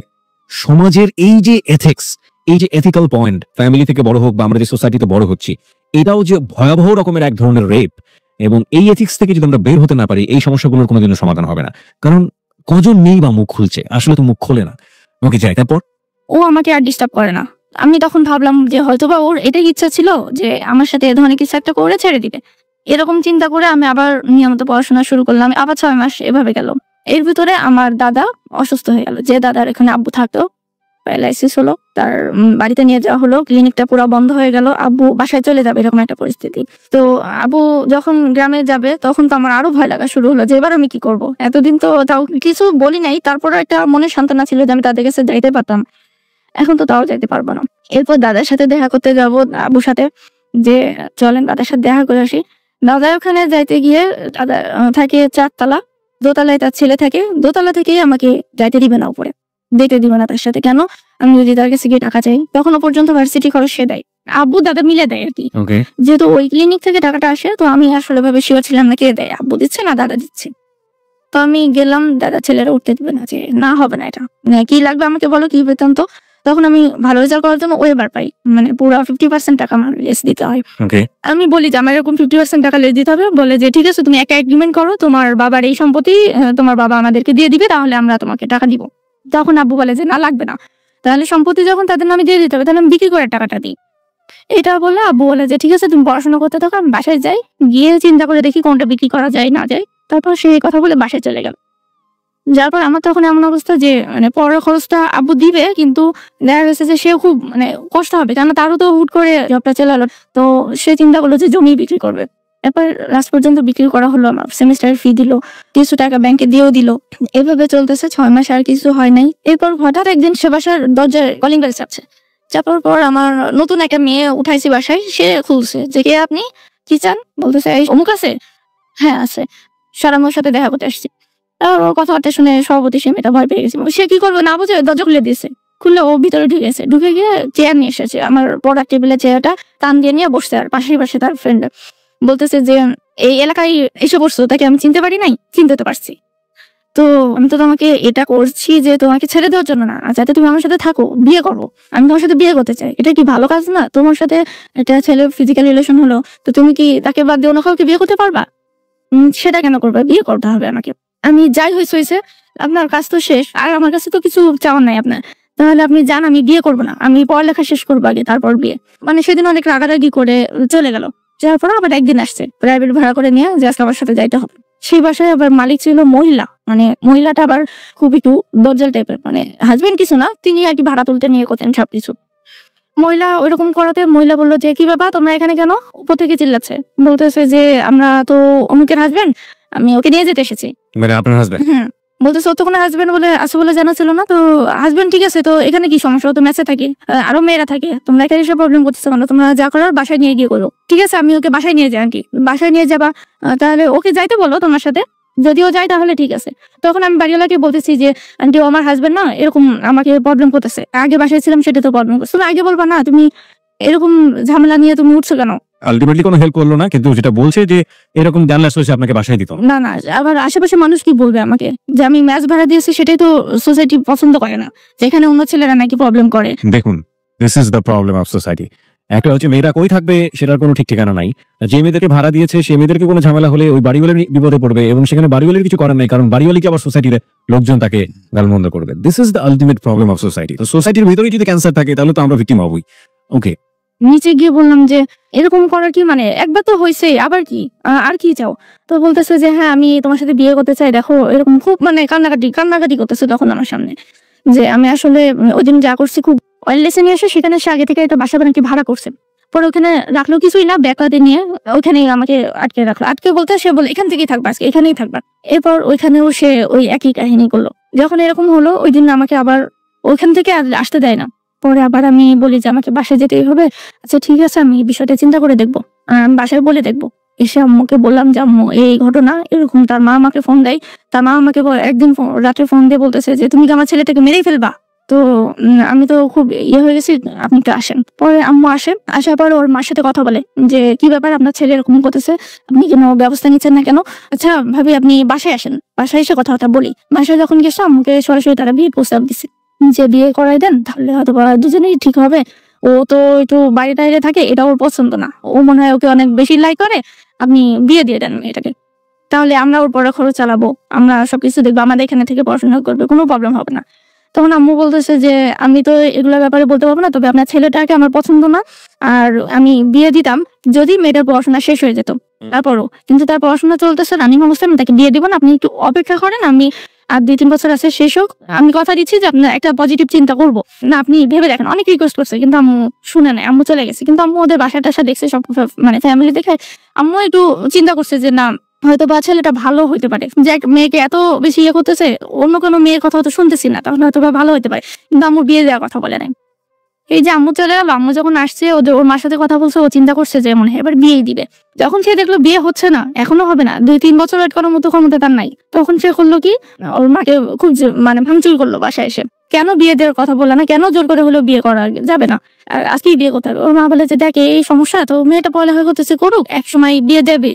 তো গেল 2-3 দিন এভাবে যাওয়ার পর হঠাৎ একদিন আমার বাসার সামনে আসছে, এসে বলে যে আজকে বের হও, আজকে বিয়ে করতে দেবো। আমি বলছি হ্যাঁ সবকিছু শুনলাম, এখনো গার্জিতে কথা বললে আমি এটাও শুনবো না, আমাকে বিয়ে করতেই হবে। ওর ফ্রেন্ডে নিয়ে আমাকে গাড়িতে উঠায়, আবার এক মেয়ে ফ্রেন্ডও ছিল ওদের সাথে, তো ওর ফ্রেন্ডের গার্লফ্রেন্ড মেয়েটাকে নিয়ে গেছে যে আমি যাতে কোনো ইয়ে করলে সে আমাকে বুঝাইতে পারে। সে বলতেছে, বললে আমি বলতেছি আপু এরকম এরকম সমস্যা, আমি পারবো না। এটা কাজী অফিসের সামনে নিয়ে গেছে, আমি বিয়ে করবো না দেখে আমি ঢুকি নাই কাজী অফিসের ভিতরে। বলতেছে যে বিয়ে করতেই হবে, তারপর আমি ঢুকতেছি না, চলে আসলাম ওখান থেকে। চলে আসার পর আমি আম্মুকে ফোন দিলাম, বলছে বাসা চেঞ্জ করো। ওই বাসা চেঞ্জ করে ফেললাম, ফেলে ওই এলাকায় আরেকটা বাসা নিলাম। সেই বাসাটার বাড়িওয়ালার নিচতলা একটা বাড়িওয়ালার ফ্রেন্ড ছিল, সে একা একটা ফ্ল্যাট নিয়ে থাকে। ও আবার আমাদের ভিতরে যে কোনো একটা মেয়ের সাথে কথা বলতে চায়, প্রেম জাতীয় কিছু করতে চায়, যে একই বাড়ির ভিতরে হয়তো সুবিধা হবে। তো এরকম রাস্তায় ঘাটে প্রত্যেক মেয়েকে জিজ্ঞাসা করে তোমার নাম্বারটা দেওয়া যাবে, তোমার নাম্বারটা দেওয়া যাবে, আমাকেও জিজ্ঞাসা করছে। করার পর আমি বলছি না, অবশ্যই দেওয়া যাবে না। এরপর একদিন বাসা চিনে ফেললো, ওই ভার্সিটি থেকে লোক পিছন পিছন পাঠায়। আমি যখন বাসা আসতেছি তখন ওই ছেলেটা দাঁড়িয়ে আছে, দাঁড়িয়ে থাকার পরে বলতেছে যে কি ব্যাপার, কেমন আছো, ভার্সিটি ক্লাস শেষ হলো। এইটুকু কথা বলে আমি উপরে উঠে গেলাম, মানে গেটের বাইরে। এটাও দেখছে। দেখার পরে ওই ছেলেটাকে বলছে কি হয়, কি বৃত্তান্ত, বলছে যে আমি তো মেয়েটাকে পছন্দ করি, তোরা কারা। ওই ছেলেটা বলতেছে যে নিচতলায় থাকে। তখন বলতেছে দেখ ভাই, এটা আমার বউ, তুই পছন্দ করতে পারবে না, মানে এভাবে। পরে ছেলেটা আমাকে বলছে যে এরকম একটা ছেলে এসে তোমার সম্বন্ধে এরকম করছে, খুব খারাপ তো ছেলেটা, তুমি এর সাথে কথা বলো কেন। মানে সেও আমাকে এসব কথা বলে আমার সাথে কথা বলতে চাই। এরপর ওই বাসায় এসে একদিন আবার শুরু করছে বিয়ে করতে হবে। তারপর বাড়িওয়ালা বের হলো, সে বললো যে এটা তো আমার বাসার সামনে করা যাবে না, তোমাদের যদি কোনো প্রবলেম থাকে তোমরা বাইরে মিটাবা, তুমি আমার বাসায় যে পার্সন থাকবে তার সাথে কোনো ধরনের বিয়ে করতে পারবে না। পর ওই দিন ওরা চলে গেল। তারপর ভার্সিটি থেকে বের হওয়ার পরে আমাকে ধরছে যে ওই বাড়িতে থাকো, ওই বাড়িওয়ালা ভালো না, বাড়িওয়ালাই তো বেয়াদব, ওই বাসা থেকে তো চেঞ্জ করতে হবে। এরপর আমি আর ইয়ে করলাম না, দেখি বাড়িওয়ালা বাসায় নেই, ও সবসময় তা থাকে না, ও এইগুলো দেখে কখন বাসায় নক করে আবার যাইতে হবে। এবার আমার বাসায় গিয়ে আবার ভাঙচুর করে, এই সামনে প্লেট পাইলে ফেলে দিল, আমি যাচ্ছি না কেন, তাই আবার কাজী অফিসের সামনে নিয়ে গেল। আবার আমি বললাম যে না আমি যাবো না। আপনি বাড়িওয়ালাকে এটা জানিয়েছিলেন না যে আপনার বাড়িতে সে ঝামেলা করছে? বাড়িওয়ালা কি বললো? মানে যখন ওই ঘটনা আমি আসার পরে তো বাড়িওয়ালাকে জানালাম। বাড়িওয়ালা বলতেছে যে তুমি এবার দিন আসলে আমাকে বলো। আমি বলছি আপনি তো থাকেন না, আপনার নাম্বারটা দেন। তারপর বাড়িওয়ালা নাম্বার নিয়ে রাখলাম। এবার দিন আসলো। এর আগে ও আমার মাকে ফোন দিল, ওর আম্মাকে ফোন দিছে, আমার মার নাম্বার আবার ওর মা রেখে দিয়েছে। সেখান থেকে আমার মার নাম্বারটা রেখে দিয়েছে। আমাকে ফোন দিছে, আমাকে ফোন দিয়েছে, আজকে আমি বিয়ে করব, তোমরা যদি দাও তাহলে আজকেই দিবা, আর না দিলে আমি বিয়ে করবো। ওকে, দেওয়ার পর আমার আম্মা আমাকে ফোন দিয়ে তুই কোথায়, আমি তো বাসায় আছি। আম্মু কেন? বলতেছে যে তুমি এখনই বাসা থেকে বের হয়ে মামার বাসায় চলে যাও।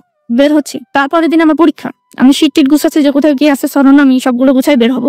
এর ভিতরে তারা বাসার সামনে হাজির, নিচে থেকে চিল্লাচ্ছে এই নাম আমি আসছি। আমি ভাবতেছি আবার যাবো, যে আবার চলে আসবো কাজে অফিসের সামনে থেকে, ওর মন বোঝানোর জন্য গিয়ে আবার চলে আসবো।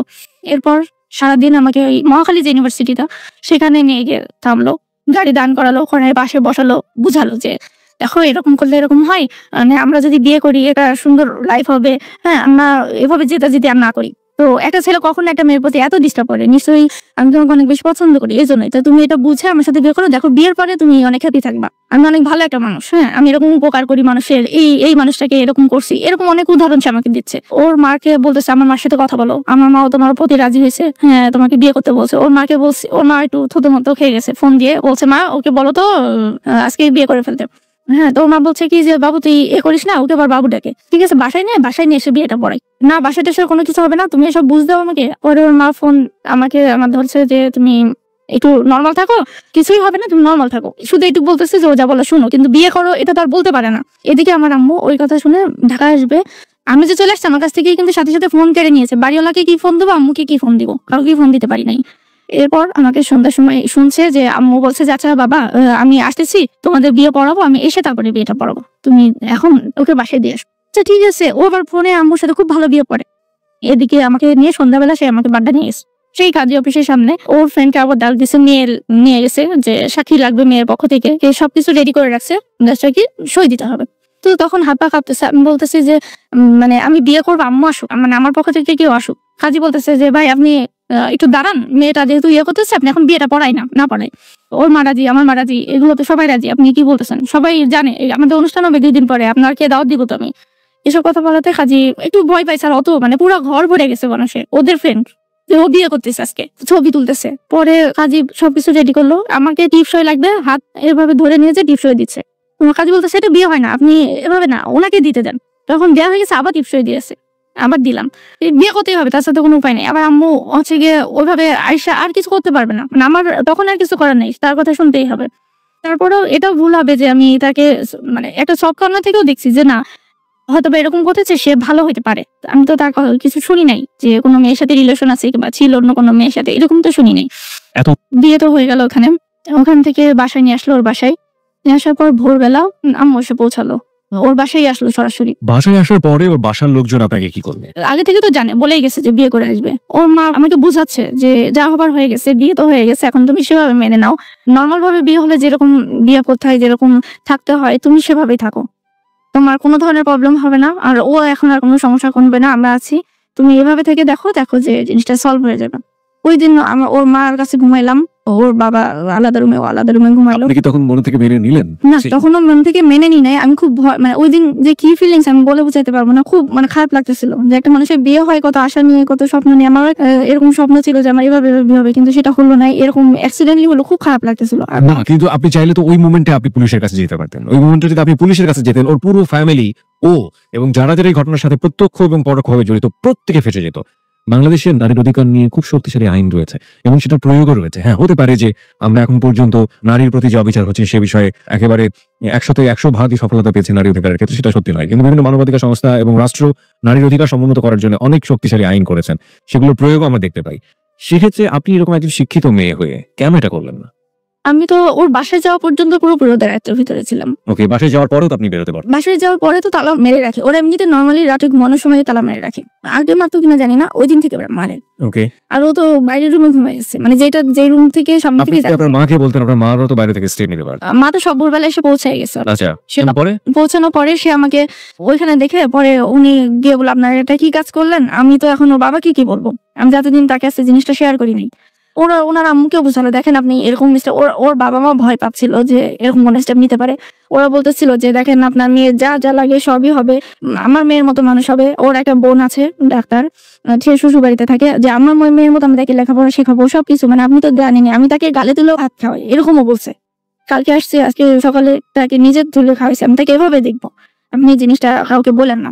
ও কি একটা ছেলে ছিল বখাটে নাম্বার 1। ওকে, মানে আম্মু তখন পুলিশের কাছে গেলেও তো জিনিসটা সলভ হবে না, তখন তো আব্বু আম্মুকে ইয়ে করবে যে কেন এতদিন বলনি। তখন আম্মু চিন্তা করলো যে ঠিক আছে বিয়ে যখন হয়ে গেছে আমি তাহলে একটা কাজ করি, বলি যে আমার রিলেটিভের ছেলে, মানে আমার অমুক ভাইয়ের পরিচিত, সে আমার মেয়ের জন্য একটা ছেলে দেখছে, আমার বাবার কাছে এভাবে উপস্থাপন করবে জিনিসটা। তখন আম্মু বাবাকে ফোন দিছে, দিয়ে বলছে যে এরকম তো খুব পছন্দ হয়েছে ছেলেটা, তো বিয়ে দিতে চাচ্ছি খুব তাড়াতাড়ি, কিরকম 2-3 দিনের ভিতরে। বলছে বিয়ে দিতে চাচ্ছে এখন কেন, আমি তো বলছি পড়ানো শেষ না হলে বিয়ে দিব না, আর এখন তো বিয়ে দেওয়ার প্রশ্ন ওঠে না, সাথেই এখনই 2 দিনের ভিতরে কেন, নিশ্চয়ই কোনো সমস্যা আছে। তখন আম্মু আমার ফুপিদের ফোন দিছে, ফুপিদের ফোন দিয়ে বলতেছে দেখ আমি এরকম সমস্যায় পড়ছি, ছেলে ফ্যামিলি ভালো কিন্তু ছেলেটা একটু এরকম লেখাপড়া এরকম সমস্যা, সে বেশি দূর লেখাপড়া করে নাই, এখনো পড়তেছে, কি করা যায়। বলতেছে যেহেতু আত্মীয় স্বজন তারা টাকা পয়সাটাই দেখছে, তারা চিন্তা করতেছে যে ও তার এত টাকার সম্পত্তি আছে, ঠিক আছে তাহলে আমি ভাইকে বোঝাচ্ছি।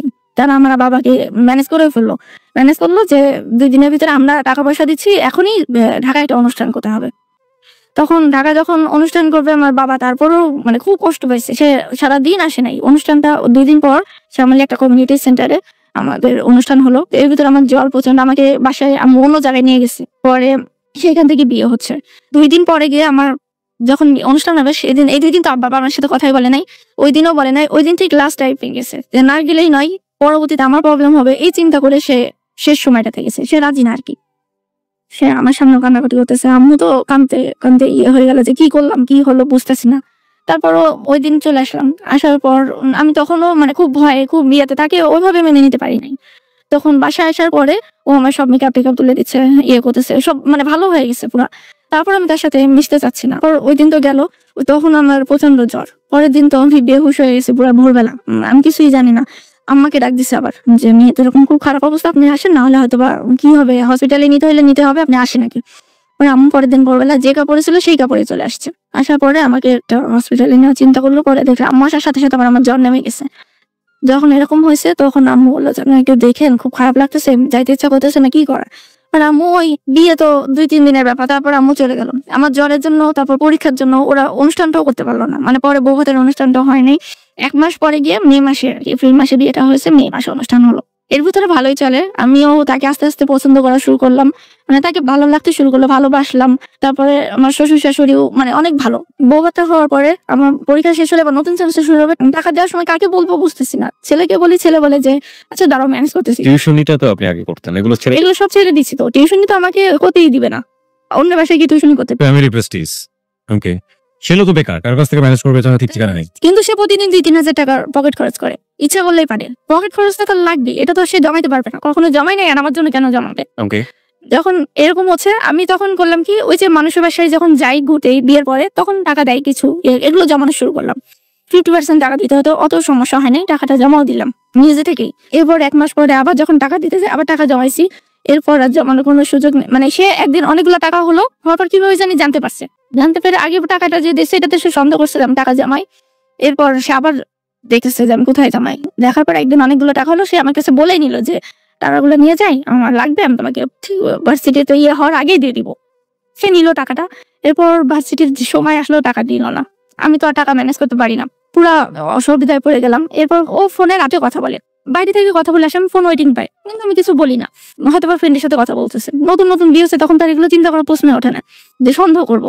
আমার শ্বশুর আবার কিডনির প্রবলেম ধরা পড়লো, তার 2টা কিডনি নষ্ট হয়ে গেছে, তার ইন্ডিয়াতে যাবে। ওনারা চলে গেল, আর আমি বাসায় একা, ও বাসায় একা। এর ভিতরে ও রাতে কথা বলতে বলতে একটা মেয়ের সাথে পরিচয় হয়েছে। সেই মেয়েটাকে আমিও চিনি, তাকে আমি ভার্সিটির সামনে দেখছি। আমি যখন ভার্সিটিতে থাকি ও মেয়েটাকে বাসায় নিয়ে আসে আর ফ্রেন্ডের সাথে, কিন্তু আরো মেয়ে ফ্রেন্ড ছিল, ছেলে ফ্রেন্ড ছিল, সবাই মিলে একসাথে বাসায় এসে আড্ডা দেয়। তো আমি প্রথম দিন মনে করছি যে হয়তো এটা কোনো খারাপ উদ্দেশ্যে না, আরো তো মেয়েরা আছে, প্রবলেম হবে না, এরকম চিন্তা করি নাই। এরপর একদিন গেট দিয়ে ঢুকতেছি, ঢোকার সময় আমাকে দারোয়ান বলতেছে মা তুমি উপরে যাও না, উনি আবার আমাকে অনেক ভালোবাসে, প্রবলেম আছে তুমি একটু ঘুরে আসো, আমাকে স্যার ফোন দিতে বলছে। আমি বলছি আচ্ছা ঠিক আছে আপনি ফোন দেন, আমি 2-3 সিঁড়ি ওঠার পরে আপনি ফোনটা দেন। পরে আমি উঠার পরে উনি ফোন দিল, ফোন দেওয়ার পরে ও তো তখন অ্যালার্ট হয়ে গেল। ওই মেয়ে, ও আর একটা ফ্রেন্ড ছিল, মানে অ্যালার্ট হয়ে গিয়ে ও সবকিছু ঠিকঠাক করে আমাকে দরজা খুলে দিল। ঢোকার পরই বুঝছি তো কেউ আসছে না, বলছি কেউ আসছে বাসায়, বলছে কি যে না কে আসবে, তুমি এই রুমে বসো। মানে আমাকে সে জোর করে ওই ঢোকার রুমটাতে বসে বাড়ি থেকে লক করে দিল, মেয়েটাকে ফ্রেন্ডটাকে বের করে দিল। দেওয়ার পর লক খোলার পর আমি রুমে গেলাম, রুমে যেয়ে তো দেখলাম যে অবস্থা হলো সবকিছু খুবই খারাপ অবস্থা। আমি দেখে বুঝি কেউ বুঝতে পারবে যেটা খারাপ কিছু চলতেছিল এখানে। এটা দেখে আমি ওর সাথে খুব রাগারাগি করলাম, বলতেছে না আমার ফ্রেন্ড আসছিল, সেই ফ্রেন্ড ওর গার্লফ্রেন্ডকে নিয়ে আসছে। তারপর আমি জিনিসটা ভাবলাম যে না ঠিক আছে, তাহলে হয়তো বা হইতে পারে। তারপর থেকে সন্দেহ হওয়া শুরু করলো, আমি তাকে ফলো করলাম রাতে 3টা-4টা পর্যন্ত গল্প করে। ও আবার রাতে ফিরে আসে দেরিতে, 2টার সময় ফিরে আসে, আবার সে খায় 2:30 পর্যন্ত, ততক্ষণ পর্যন্ত আবার জেগে থাকতে হবে। ঘুমাইতে যায় 3টা, 3:30, 4টার দিকে। প্রিয় শ্রোতা, দুটো বিষয় এখানে লক্ষ্য করবেন, খুব লক্ষ্য করার মতো। একটা হচ্ছে যে কি ঘটনা ঘটছে সেটা তো আপনি জানছেন। প্রথম কথা হচ্ছে একটা ছেলের ক্রেজিনেস কত বেশি হতে পারে যে শেষ পর্যন্ত বিয়ে করে হলেও এই মেয়েটাকে তার পেতে হবে, 1। আর 2 নম্বর হচ্ছে হলো এই যে মেয়েটির যদি ভুলে যায়, আমি বলি এই ক্রেজিনেস দেখে যদি মেয়েটা একবারের জন্য ভুলে গিয়ে মনে করে যে না এত যেহেতু ক্রেজিনেস দেখাচ্ছে তার মানে ছেলেটা বোধহয় আমাকে ভালোবাসে, এটা যে একটা বিগেস্ট মিস্টেক, এটাও খেয়াল রাখবেন। পাশাপাশি দুটো ভুল এবং কিভাবে রান করেছে, পুরো জীবন কিভাবে বিধ্বস্ত করে দিতে পারে। ওকে, তারপর যখন এত রাত করে ফিরে আসে আমাকে জেগে থাকতে হয়, জেগে থেকে খাবার দিতে হয়, তারপর সে সিনেমা দেখে, রাত জেগে মুভি দেখে, ফোনে কথা বলে। মুভি দেখা তো উদ্দেশ্য না, সে দরজা আটকে দিয়ে ফোনে কথা বলে মুভি ছেড়ে দিয়ে। আমি তো এটা বুঝতে পারি না, আমি খাবার টাবার দিয়ে ঘুমাইতে চলে যাই। আমাকে আবার নির্দেশ আছে যে 6টার সময় উঠতে হবে, কাজের মহিলা আসে 6টার সময় উঠতে হবে, 7টার ভিতরে নাস্তা রেডি করতে হবে, 7টা, 7:30 ভিতরে। এরপর রেডি করে আমাকে ভার্সিটি যেতে হবে, ওরা ঠিক 8টার সময় খাবে। তো আমি যদি আধা ঘন্টা লেটে উঠি, কাজের মহিলা বাইরে কলিং বেল বাজালে, যদি আমার শাশুড়ি উঠে দরজা খুলে, তাহলে সে আমার উপর রাগারাগি করে। রাগারাগি ওইভাবে না, সে খুব মানে খারাপ দিয়ে পড়ে, যেটা মুখে ঝগড়া করা লাগে না, কিন্তু আমি বুঝতে পারি। তো আমাকে এই 3টার সময় 3:30টার সময় ঘুমায় 6টার সময় ওঠা খুব কঠিন হয়ে যেত।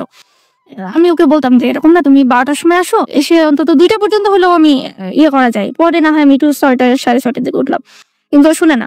এরভাবে চলতে থাকে। হঠাৎ আমি একদিন ঘুমের ঘরে উঠছি, উঠার পর আমি চিন্তা করছি যে কি বলে শুনবো আমি তাকে।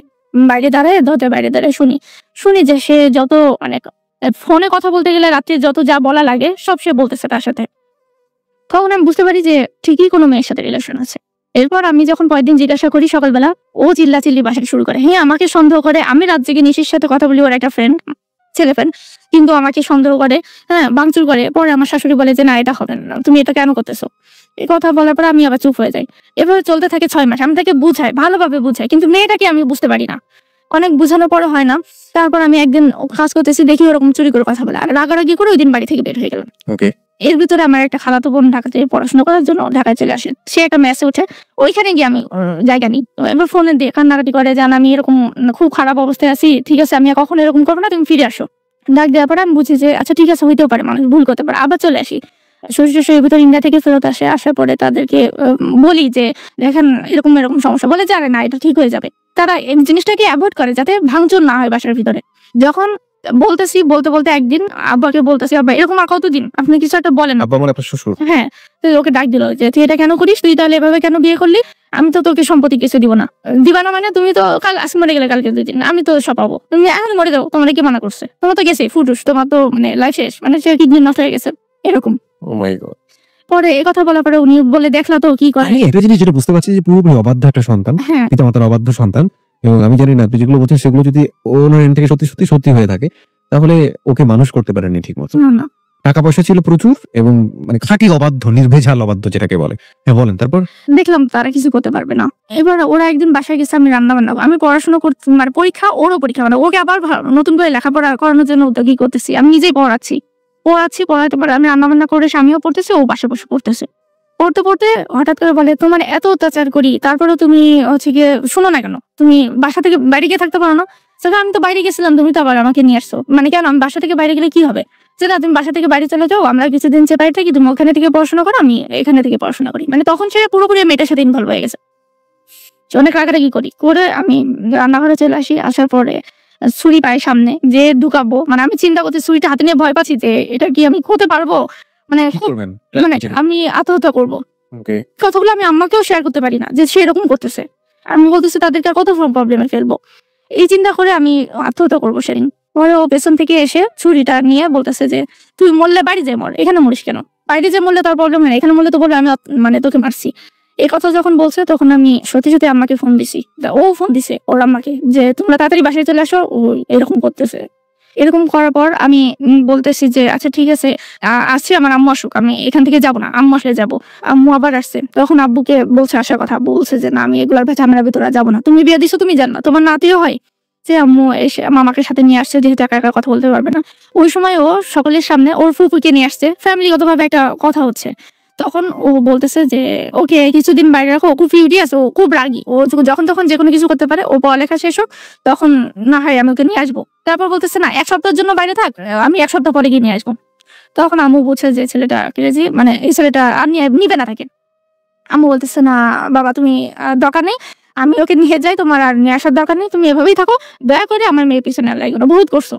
এই কথা বলে আম্মু নিয়ে আসে আমাকে, আমি কান্দে। আবার যখন আমি বেরোচ্ছি তখন সে আমাকে রুমে ডেকে নিয়ে যায়, ডেকে নিয়ে বলে কি তুমি আমাকে মাফ করে দাও, আমি এরকম ফিউরিয়াস হইতে চাইনি, আমি খুব রাগ হয়ে গেছিল, আমি মাফ করে দাও, আমি নিয়ে আসবো, তোমাকে নিয়ে আসবো, তুমি যাও, আমি নিয়ে আসবো।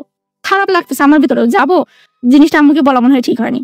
আমি গেলাম, 1 সপ্তাহ পার হয়ে যায়, সে আমাকে নেই না, বরং আমি ফোন দিলে বলে ডিস্টার্ব বোধ করতেছি। এর ভিতরে ওই মেয়ে আমাকে ফোন দেয়, তখন আমি জানতে পারি না কে, কিন্তু আমাকে ফোনে বলে তুমি যদি ফিরে আসো তাহলে কিন্তু তোমার সমস্যা হবে, এবার কিন্তু তুমি তোমাকে মেরেই ফেলবে। ওই মেয়েটা বলছে? হ্যাঁ, আমাকে বলতেছে। তো আমি বলতেছি আচ্ছা ঠিক আছে, যদি মেরে ফেলে তো ফেলবে, তো তুমি বলাকে।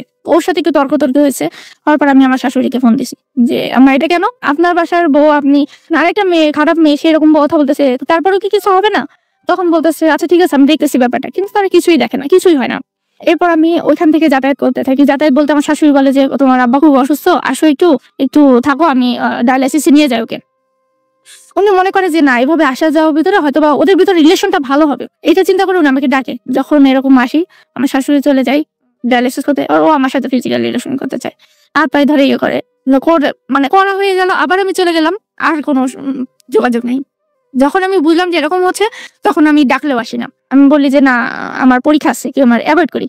হঠাৎ একদিন আমার ননদের বাচ্চা হবে, সে ঢাকাতে আসছে, আমাকে বলতেছে থাকাতেও কেউ নেই, সবাই অসুস্থ, তুমি আমার সাথে হসপিটালে থাকো।